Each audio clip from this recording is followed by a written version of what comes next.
Hello नमस्कार साथियों, मैं आपका साथी संजय रत्ती और मैं आप सभी का हमारे यूट्यूब प्लेटफॉर्म द्रोणा पीसीएस पे हार्दिक स्वागत करता हूँ। आशा करता हूँ आप सभी स्वस्थ मंद कुशल होंगे, अच्छे तरीके से तैयारी कर रहे होंगे। एग्जाम जो है सर पे है। आज जिन साथियों का संस्कृत डिपार्टमेंट फर्स्ट ग्रेड का फर्स्ट एग्जाम है, उन सभी को बहुत बहुत शुभकामनाएं। आप एग्जाम अच्छे तरीके से करके आए, बेस्ट ऑफ लक, ताकि आपको सफलता मिले। और जिनका कल है, यानी हिंदी, इंग्लिश, जितने भी सब्जेक्ट हैं, पंजाबी को छोड़ के, उर्दू वगैरह को छोड़ के, जितने संस्कृत डिपार्टमेंट में एग्जाम होते हैं, उनको अग्रिम शुभकामनाएं। एग्जाम में सफलता मिले आपको, अच्छे तरीके से एग्जाम देके आए, डरे नहीं, बिल्कुल शांत मन से बैठे एग्जाम के अंदर। घबराना नहीं है, लेकिन घबराना तो नहीं है, आगे हमें भी चलना है। राजस्थान कला एवं संस्कृति के अंदर कल की क्लास में हमने राजस्थान की जो चित्रकला है उसको संपूर्ण किया था। आज करने वाले हैं हम राजस्थान की,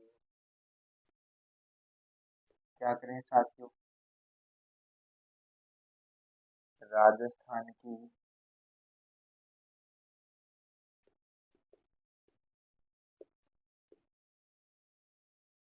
हस्तकला। क्या करनी है? राजस्थान की हस्तकला करनी है। यह हस्तकला यानी हाथ की जो कला है उसके बारे में हम बात करने वाले हैं। राजस्थान में किन किन स्थानों पे किस प्रकार की हाथ की कला की जाती थी, जो फेमस है, प्रसिद्ध है, लोकप्रिय हुई उस क्षेत्र के अंदर, जिन्हें आगे हमें याद करना पड़ रहा है। इनसे प्रश्न भी पूछे जाते हैं एग्जाम के अंदर, ज्यादा नहीं तो एक दो प्रश्न जरूर आते हैं कल्चर के इस टॉपिक से। बाकी हम चलते हैं आगे। हम सबसे पहले पढ़ने वाले हैं राजस्थान के हस्तकला के अंदर जिस कला की बात करेंगे वो हमारी है थेवा कला। कौन सी कला है साथियों? थेवा कला। थेवा कला क्या? थोपना है नी, कैसे जी थोप दियो, किंग है, थोप दियो। अभी देखा, थेवा कला का मतलब है कांच में सोने की कारीगरी करना। कांच होता है ना, कांच, जैसे मान लो ये कांच है, इस पे मैं ये जो कारीगरी कर रहा हूँ ये सोने की कारीगरी करना होता है, उसे कहते हैं साथियों थेवा कला। क्या कहते हैं? थेवा कला कहते हैं। यानी कांच में सोने की कारीगरी करना, उसे कहते हैं थेवा कला। लेकिन कौन से कांच पे? हरे रंग का बेल्जियम कांच होता है जिस पे सोने की कारीगरी करते हैं, उसे थेवा कला कहते हैं। लिखते हैं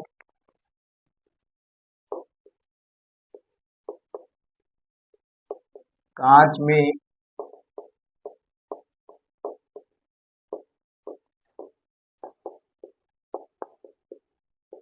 सोने की कारीगरी करना, हरे रंग के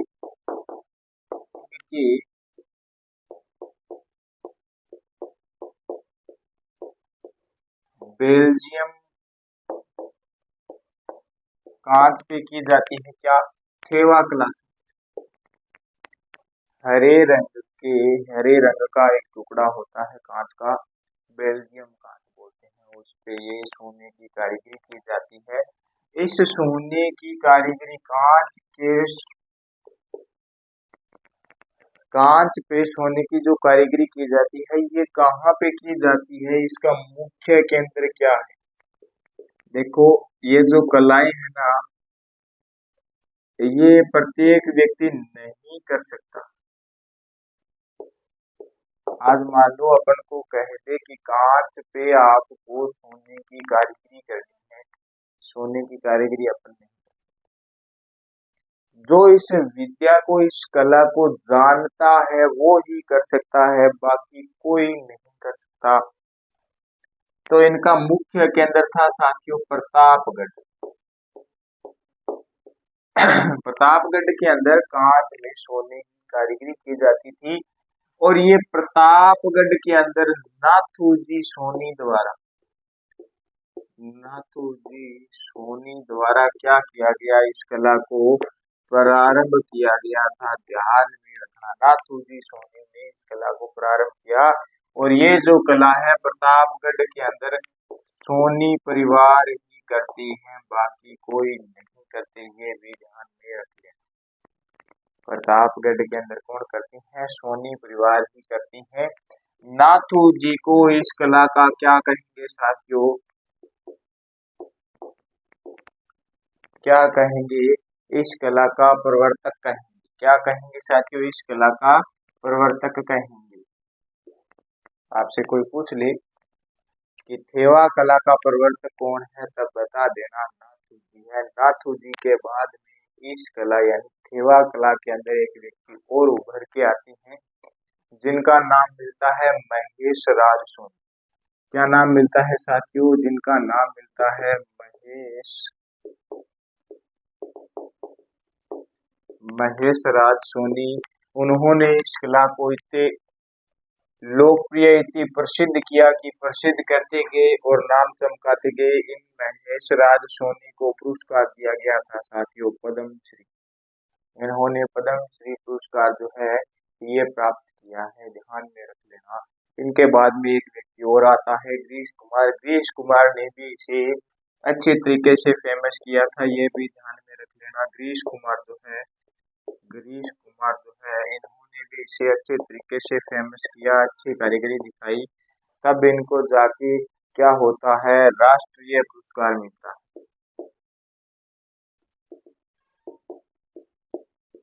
क्या मिला? राष्ट्रीय पुरस्कार मिला, ये बात ध्यान में रखना। इन दोनों व्यक्तियों ने इसके अंदर मेहनत की, इसे लोकप्रिय किया, इसे प्रसिद्ध किया, तब जाके इन्होंने सम्मान प्राप्त किया। लेकिन एक बात और बताऊं मैं आपको, ये तो अभी तक हम हमारे भारत की बात कर रहे हैं। कहाँ की? भारत की बात कर रहे हैं। अब हम अंतरराष्ट्रीय स्तर की बात करें। कहाँ की साथियों? अंतरराष्ट्रीय स्तर।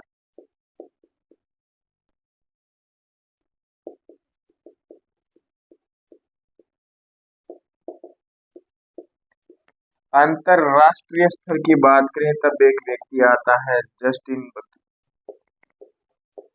इन्होंने, ये सोनी परिवार से नहीं है, ये अंग्रेज अधिकारी है। जस्टिन बकी जो है, इन्होंने क्या किया? इस थेवा कला को अंतरराष्ट्रीय स्तर पर लोकप्रिय किया। ये बात ध्यान में रख लेना, लोकप्रिय किया था। कोई आपसे पूछ ले कि अंतरराष्ट्रीय स्तर पर प्रसिद्ध करने वाला व्यक्ति कौन है, तो जस्टिन है, ध्यान में रखना। और पूछे राष्ट्रीय पुरस्कार, तो गिरीश कुमार है और पद्मश्री महेश राज सोनी है। प्रवर्तक पूछे तब नाथू जी सोनी है। कहाँ पे होती है? प्रतापगढ़ इसका मुख्य केंद्र। प्रतापगढ़ इसका मुख्य केंद्र। क्या होता है इसके अंदर? इसके अंदर साथियों आभूषण बनाए जाते हैं, कांच पे सोने की कारीगरी करके आभूषण बनाए जाती हैं। और ये जो प्रतापगढ़ वाले हैं, ये महिलाओं को ये कला नहीं सिखाती हैं, ये बात ध्यान में रखना। क्यों नहीं सिखाते? इन प्रतापगढ़ वालों का कहना है कि अगर हमने हमारी महिलाओं को सिखा दिया, यानी क्या मैं हमारी बेटी ने सिखा दियो तो बा आपके सासर जाएगी, तो बा आपके सासरला आ कला बता देगी, तो हमारा नाम खत्म हो जाएगा। अगर मैं हमारी बीननी हमारी लुगाई सिखा दी तो बा आपका पीर में जाके आपका पीर आराम बता देगी कि बे कांच पर कारीगरी किया करा है, खेती करो, तो फिर भी मारो कारोबार है, हमारा नाम था वो खत्म हो जाए। वो इतने करके लोगा के करो आप तक, यानी पुरुष तक सीमित रखी, महिला ने कारीगरी को नहीं बताई। ये जो कार्य है, ये कार्य महिलाएं नहीं करती, ओनली फॉर प्रतापगढ़ के पुरुष करती हैं, मेल करती हैं इस कार्य। कहाँ से? प्रतापगढ़ से सोनी परिवार के पुरुष करती हैं, ये बात ध्यान में रख लेना। अब हमने थेवा कला देखी है। थेवा कला के बाद में हम चलते हैं आगे हस्तकला के, कुछ और हस्तकलाएं हैं उन पे बात करेंगे। तो भाई पूछ ले आपसे, कांच में सोने की कारीगरी या हरे रंग के बेल्जियम कांच में सोने की कारीगरी जो है, इसे क्या कहते हैं या इसका मुख्य केंद्र कहाँ पे है? तो भाई बता देना, इसे कहती हैं थेवा कला और इसका मुख्य केंद्र है प्रतापगढ़ में। प्रतापगढ़ के सोनी परिवार द्वारा ये जो कला है ये दिखाई जाती है, यानी ये कारीगरी की जाती है। इसके बाद में हम पढ़ने वाले हैं साथियों हमारी अगली जो कला है उसको नाम देने वाले हैं हम क्या साथियों, मीनाकारी।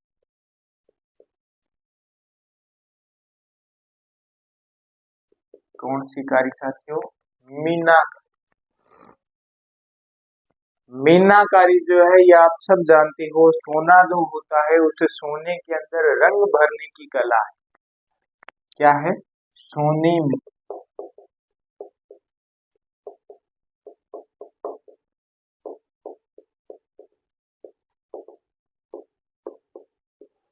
सोने के अंदर रंग भरने की जो कला है इसे मीनाकारी कहते हैं।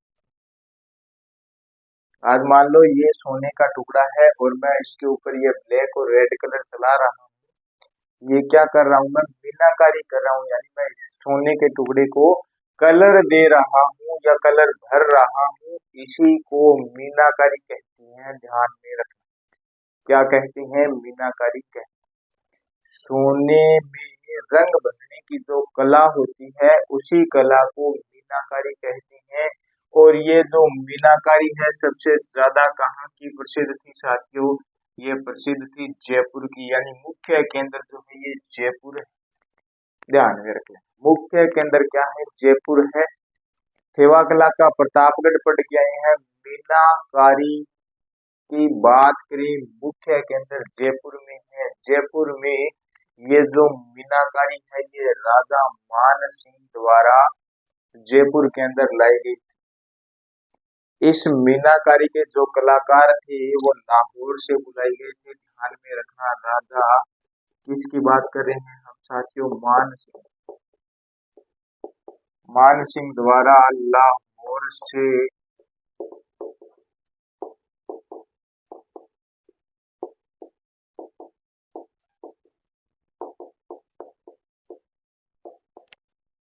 ये जो राजा मान सिंह है ये इस मीनाकारी के जो कलाकार हैं इनको लाहौर से लेके आए। ध्यान में रखना, ये लाहौर से आने के बाद में इन कलाकारों ने यहाँ पे यानी जयपुर के अंदर मीनाकारी करना शुरू कर दिया। और इन से इनका ही शिष्य आगे एक व्यक्ति निकला जिसने अपना नाम इतना कमाया इस मीनाकारी के अंदर, जिसके जिसने क्या है एक कुदरत बना दी अपने अंदर। क्या है, ये कुदरत की देन है, हम कहते हैं ना, ये कुदरत जो है इस पे कुदरत की देन है। कुदरत सिंह, क्या, कुदरत सिंह जो है इन्होंने इसी कला के अंदर पद्म श्री जो अवार्ड है ये प्राप्त किया था। ध्यान में रखें, इसी कला के अंदर यानी मीनाकारी के अंदर जयपुर के अंदर राधा मान सिंह लाहौर से मीनाकारी लेके आती है। इसी कला के अंदर आगे चल के एक व्यक्ति आता है, एक कलाकार आता है, मिस्त्री आता है, कारीगर आता है, जिसने इस कला के अंदर क्या किया, पद्म श्री अवार्ड प्राप्त किया है। ये बात ध्यान में, ठीक है। दो कला पढ़ी है हमने, एक थेवा कला है, एक मीनाकारी है। दोनों के बारे में ध्यान में रखना। आगे चलती है, मीनाकारी के अंदर इतनी बातें हैं, ज्यादा बातें नहीं है। आगे जिस पे बात करने वाले हैं हम साथियों वो आता है हमारा टेरा कोटा। कौन सा कोटा, टेरा कोटा। टेरा कोटा को आप टेरा कोटा करो, क्या करो, टेरा कोटा करो। टेरा कोटा यानी टेरा कोटा, टेरा कोटा की हम बात करें, ये जो टेरा टेरा कोटा है इसकी बात करें, ये क्या होता है, ये जो कला है ये कला कैसी होती है, तो ये कला होती है साथियों, आपने भी ये कला की है जब हम छोटे होते थे, तब हम मिट्टी से खेलते थे, यानी मिट्टी के बर्तन, मिट्टी के बर्तन, मूर्तियां,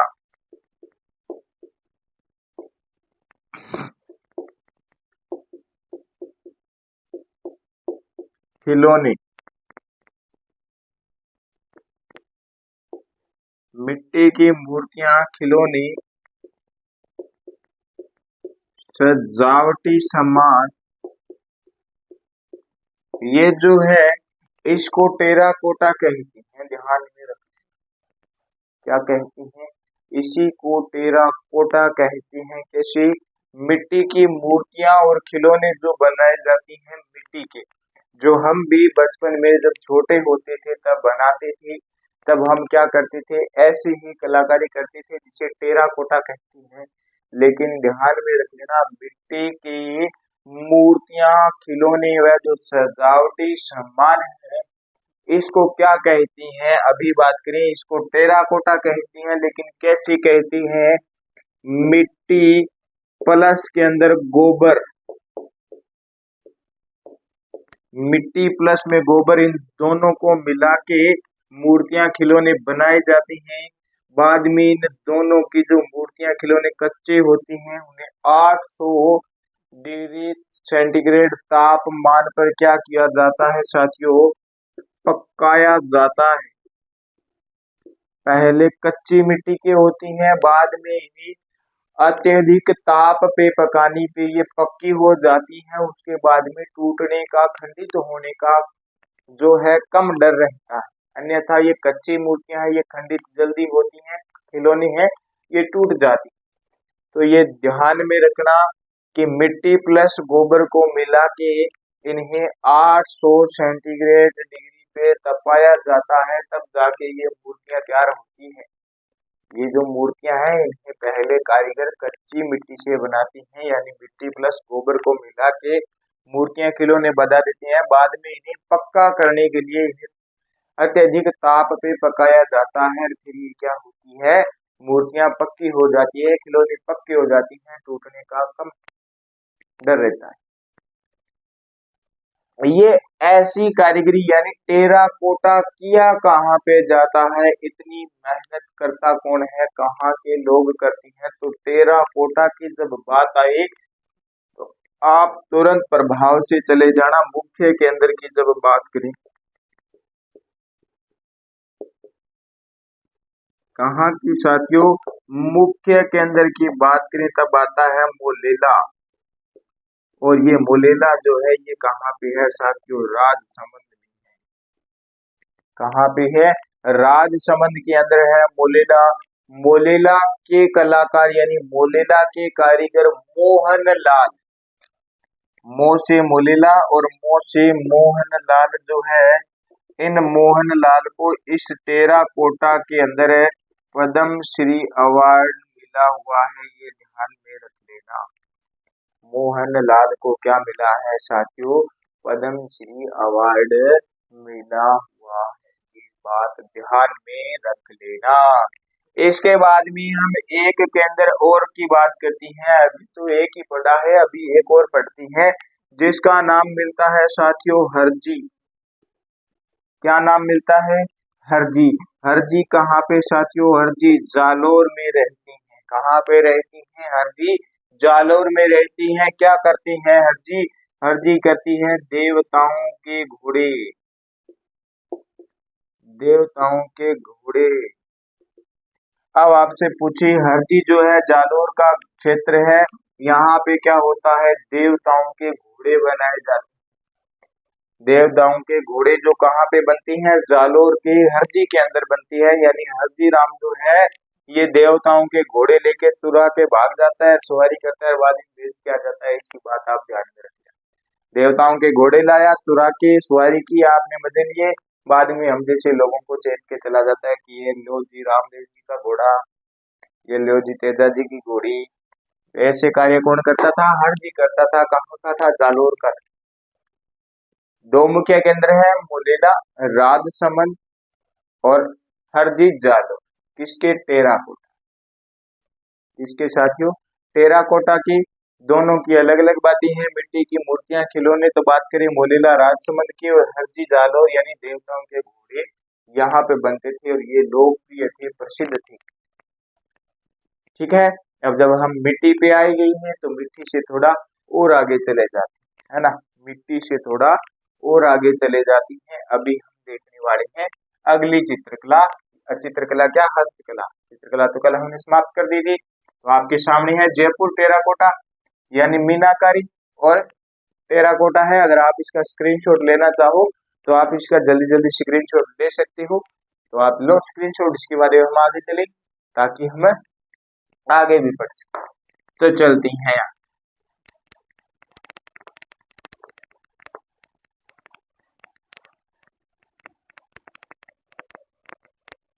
अब हम टेराकोटा के बाद में पढ़ने वाली है नीला बर्तन। क्या साथियों? नीला बर्तन। अब जल्दी जल्दी बताओ साथियों, ये कौन सी हस्तकला है? मैंने नाम तो ले दिया, यानी अर्थ बताया है नीला बर्तन कौन सी हस्तकला है, मैंने आपको बता दिया साथियों। क्या? नीला बर्तन। जो जी नीला बर्तन कौन सी हस्तकला है? ये जो हस्तकला है साथियों, इसे कहती हैं ब्लू ब्लू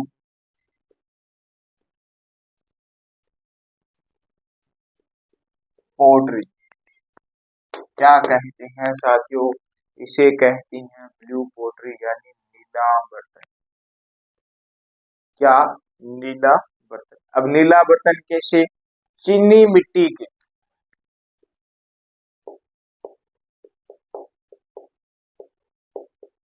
चीनी मिट्टी के सफेद बर्तनों पर नीला रंग करना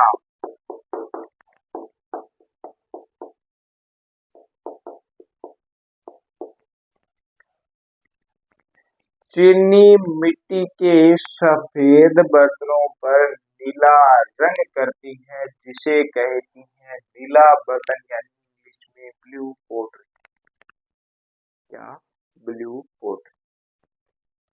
चीनी मिट्टी आपने देखी है, जो आप घर अपा घर का मासू सुबह चा पियानी जी कोपड़ी व माटी वाली कोपड़ी है बी पर कलर करेडो है, बा माटी वाली कोपड़ी जी है, यानी कप जो है वो माटी का कप होता है, छोटा सा मिट्टी का कप हो, वो मिट्टी वाला कप चीनी मिट्टी हो।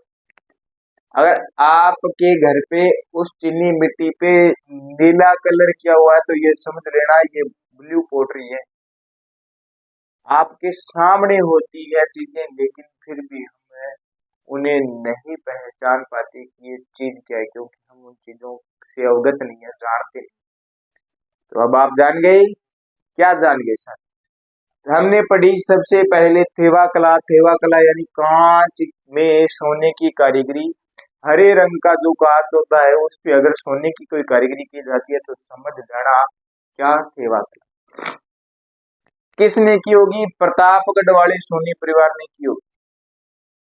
मीनाकारी सोने के अंदर रंग भरा मिल जाए, बहुत हम आभूषण लेके आती हैं तो उनके अंदर रंग भरे होते हैं। ज्यादा रंग जो देखने को मिलता है वो मिलता है हमें हरा व लाल।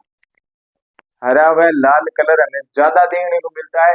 अगर ऐसे आपको सोने के अंदर कलर भरे हुए मिल जाए तो तुरंत प्रभाव से समझ आना ये जयपुर वालों ने भरी है। कौन सी कला है? मीनाकारी। मिट्टी की मूर्तियां लेके आते हो, मिट्टी के खिलौने लेके आते हो, तुरंत प्रभाव से बताना कि ये टेराकोटा है। मुझे पता है ये टेराकोटा है, इसे इतने डिग्री टेम्परेचर पे तपाया गया है जब जाके ये बना। और इसका मुख्य केंद्र बोलेला राजसमंद के अंदर है। और देवताओं के घोड़े देख लो आप मिट्टी के, तब बता देना हरदी जालोर।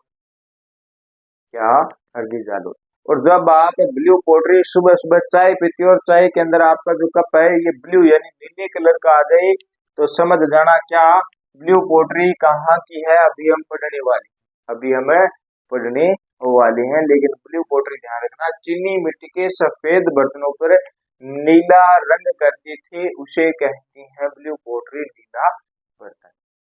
जयपुर के अंदर बात करें हम राम सिंह सेकेंड की, किसके साथियों? राम सिंह सेकेंड यानी द्वितीय। ये जो है इस कला को क्या करती हैं? जयपुर के अंदर क्या कर देती हैं साथियों? जयपुर में कर देती हैं लोकप्रिय। अब जयपुर में लोकप्रिय हो गई तो साथियों मुख्य केंद्र क्या हो जाएगा? जयपुर ही हो जाएगा। अब आपसे कोई पूछ ले जयपुर के अंदर ब्लू पोट्री है तो किसके समय में लोकप्रिय या प्रसिद्ध हुई? तो राम सिंह सेकंड की समय में। राम सिंह सेकंड के समय में जयपुर के अंदर ब्लू पोटरी, जो चीनी मिट्टी के सफेद बर्तनों पे नीला रंग चढ़ाया जाता है, ये प्रसिद्ध हुई। तो ये बात ध्यान में रख लेना। अब आपने कितनी बातें पढ़ ली, थेवा पढ़ ली, मीनाकारी पढ़ ली, टेराकोटा पढ़ ली और ब्लू पोटरी पढ़ ली। ठीक है, अब हम इस ब्लू पोटरी के कारीगर की बात करें। इस ब्लू पोटरी के कारीगर की बात करें कि राम सिंह के समय में लोकप्रिय तो हो गई। क्या राम सिंह जो राजा है ये उस समय खुद उस चीनी के बर्तन पे कारीगरी कर रहा था क्या? इसको तो वैसे ही फुर्सत नहीं है भाई, आज इधर के दंगे कल उधर के दंगे, आज यहाँ पे पार्टी है, आज इसका मुहूर्त है, आज यहाँ पे जाना है, आज इनको ब्याह आ गया है। तो बेचारे नहीं टाइम को नहीं, तो इसने क्या किया होगा, कोई ना कोई कारीगर रखा होगा, कोई ना कोई कारीगर रखा होगा। तो हम वो पढ़ेंगे कारीगर।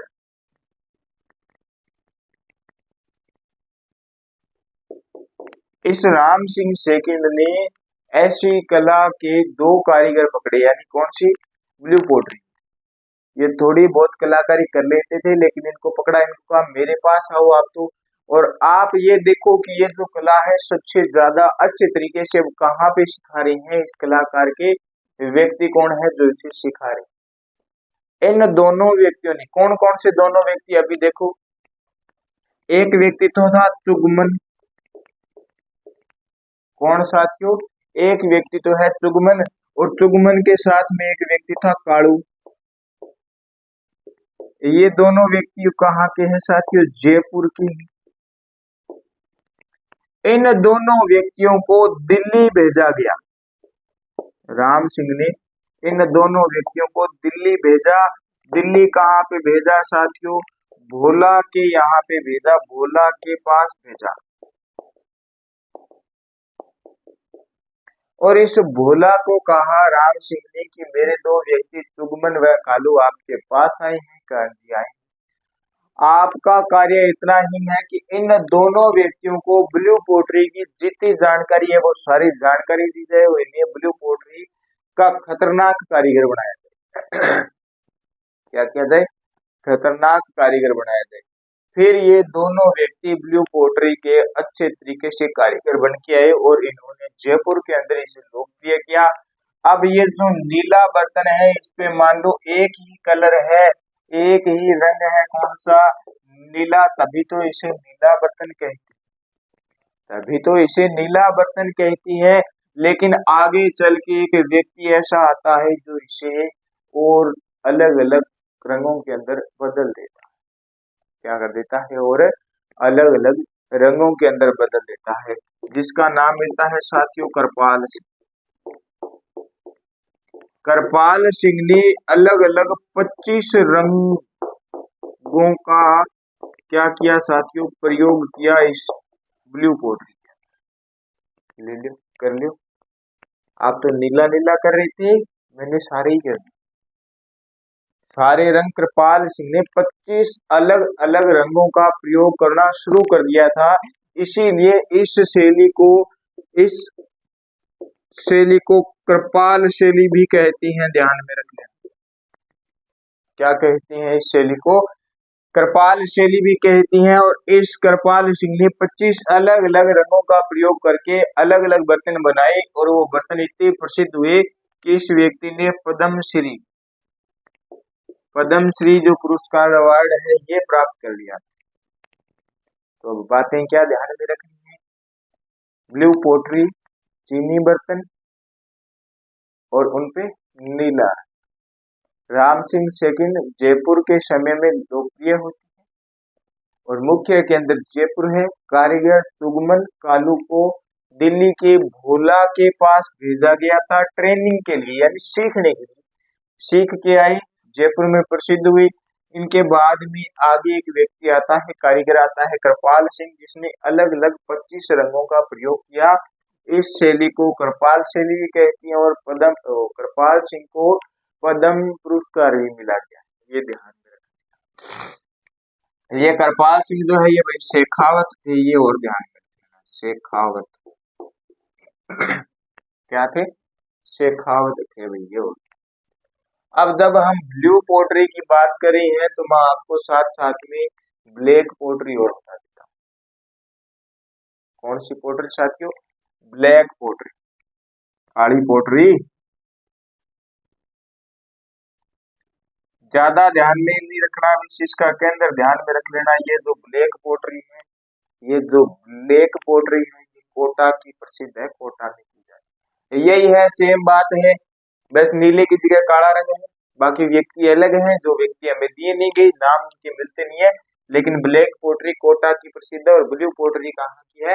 जयपुर की है। आपसे बस इतना ही पूछा जाएगा कि ब्लैक पोट्री कहाँ की प्रसिद्ध है और ब्लू पोट्री कहाँ की प्रसिद्ध है, तब आप बता देना ब्लू पोट्री जयपुर की है और ब्लैक पोट्री कोटा की है। अब हम आगे चलते हैं, ब्लैक और ब्लू को छोड़ के बर्तन बर्तन की बात करेंगे तो एक दो बर्तन और पढ़ दें, एक दो बातें और पढ़े तो चलते हैं। भाई ब्लू पोट्री को थोड़ा ध्यान में रख लेना, ब्लैक पोट्री आपको ध्यान में ही है। ब्लैक क्या होता है? कोट होता है, और कोट को कौन पहनते हैं?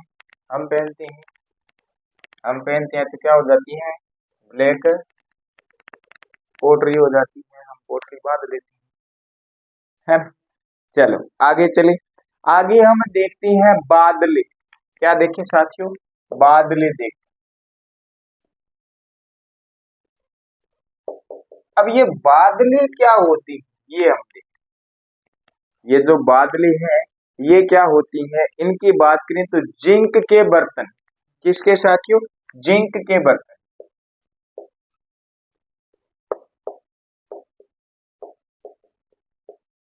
इन जिंक के बर्तनों पर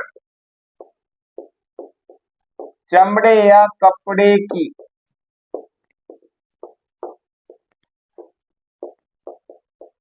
परत चढ़ाई जाती है, जिसे कहती हैं बादली। जिंक के बर्तन पर चमड़े की या कपड़े की परत चढ़ाई जाती है, जिसे कहती हैं बादली। और ये जो बर्तन है ये कैसे होती हैं? पानी के लिए उपयोग किए जाती हैं, पानी के बर्तन होते हैं। इनमें पानी क्या रहता है? ये चमड़ा चढ़ाने और कपड़ा चढ़ाने के बाद में पानी ठंडा रहता है। क्या रहता है? पानी ठंडा रहता है। तो ध्यान में रखना, जिंक के बर्तन पर चमड़े या कपड़े की परत चढ़ाई जाती है, जिसे कहती हैं बादली।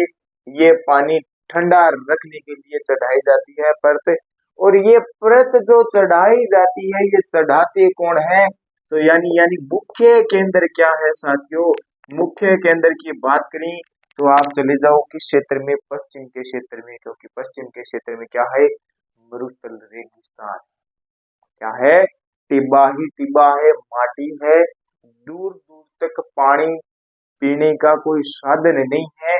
इसलिए गर्मियों के अंदर इन बादलों का उपयोग करते हैं।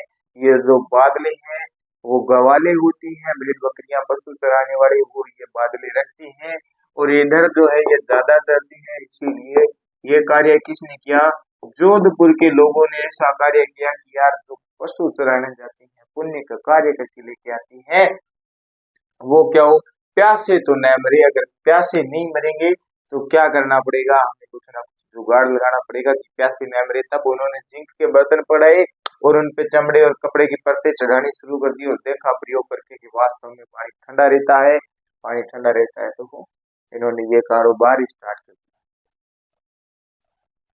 अब जिंक के बर्तन के साथ साथ ही मैं आपको एक बात और बताने वाला हूँ, वो आप गौर से सुन लेना। जस्ते की जो मूर्तियां होती है ना, जस्ते की मूर्तियां,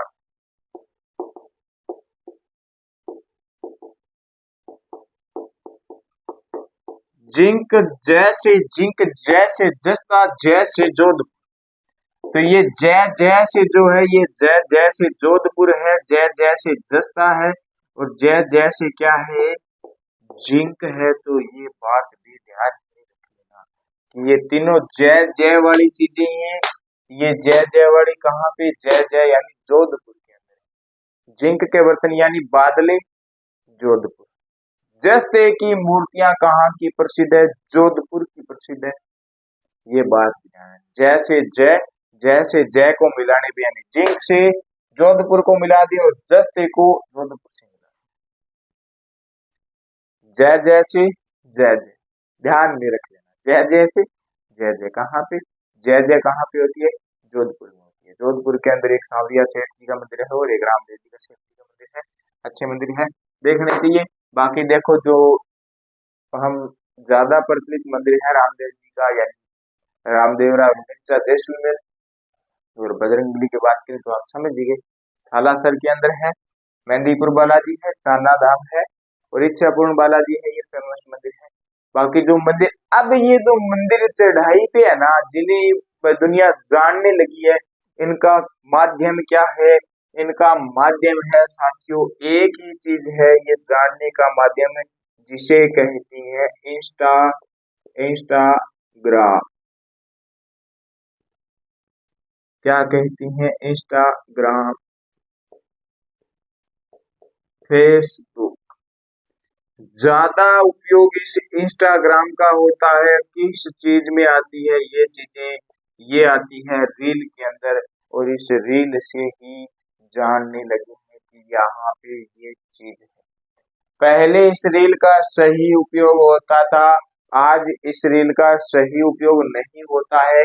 कहने का मतलब ये है कि पहले आप ये जो रील है ये अपनी फैमिली के साथ में देख सकते थे, लेकिन अब ये आप अपनी फैमिली के साथ में नहीं देख सकते, क्योंकि इसमें कुछ भी आ सकता है।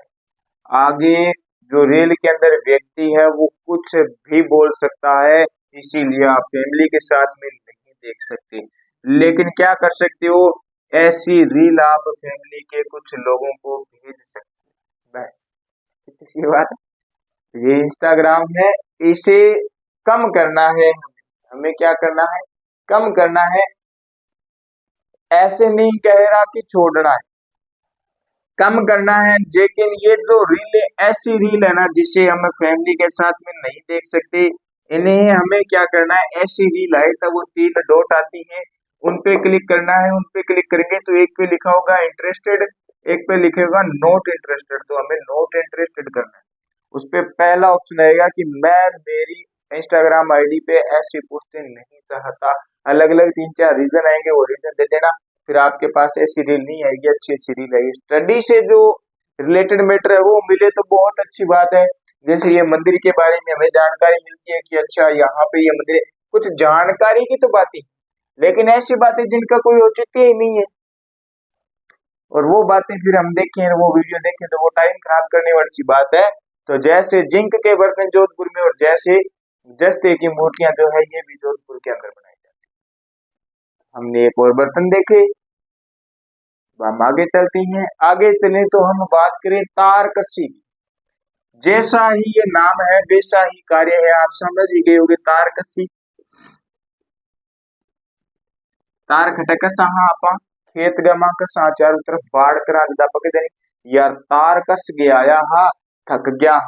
आ बा तार कोनी है, आ अलग तार, ये अलग तार है। कैसी तार है ये देखो, ये जो तार है ये चांदी की,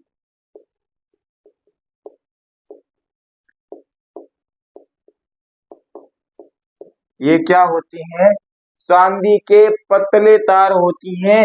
यानी चांदी के पतले तारों से क्या होता है, आभूषण बनती है।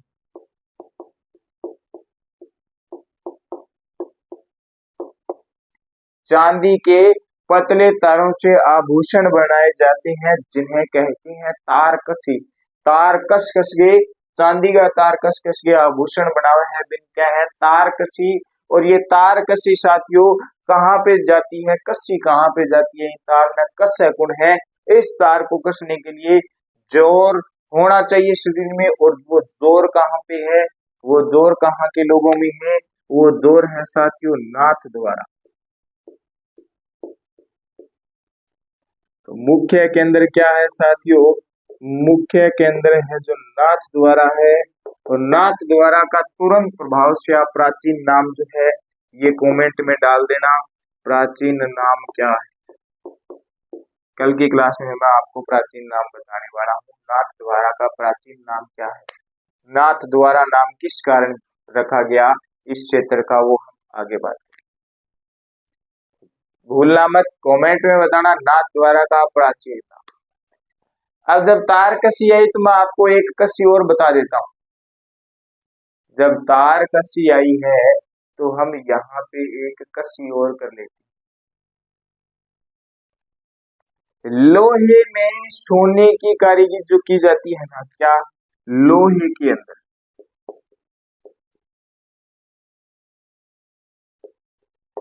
लोहे में सोने की कारीगरी, लोहे के अंदर सोने की जो कारीगरी की जाती है, इस कारीगरी को क्या कहते हैं? अब सुनने वाली बात, इस कारीगरी को क्या कहती हैं? पहले तो हमने चांदी के पतले तार कसे, इससे पहले हमने कांच के अंदर सोने की कारीगरी की, मान ली बात कर ली, फिर सोने के अंदर रंग भी भर दिए। अब जो लोहे के अंदर सोने की कारीगरी की जाती है उसे कहते हैं साथियों कोफ्तगिरी। कौन सी गिरी साथियों? कोफ्तगिरी। कौन सी गिरी साथियों? कोफ्तगिरी कहते हैं। इसमें क्या होता है? लोहे में सोने की कारीगरी की जाती है। लोहे के परत पे सोने की कारीगरी करने वाले व्यक्ति कौन थे? कहाँ के थे? तो ये हमारे जयपुर वाले थे। जयपुर के पास में ही पड़ता है अलवर, तो ये अलवर भी साथ में आ गया। जयपुर अलवर वाले क्या करते थे? कोफ्तगिरी करते थे। कोफ्तगिरी यानी सोने, लोहे की परत पे लोहे में सोने की कारीगरी कर देते थे। जैसे ये लोहे की परत है, मैंने इस पे सोने की कारीगरी की है, तो ये क्या है? कोफ्तगिरी। ये क्या है? कोफ्तगिरी। अब ये कारीगरी आ गई, तब हम एक कारीगरी और पढ़ ले इसी तरीके से जिसमें सोने की ही कारीगरी होती है। बात करी हम पित्तल के अंदर, पित्तल में सोने की कारीगरी,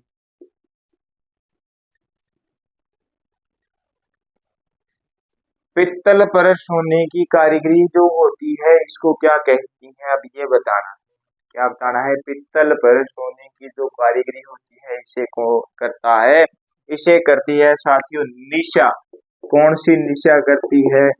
इसे करती है तह निशा। तह निशा करती है पित्तल पर सोने की कारीगरी।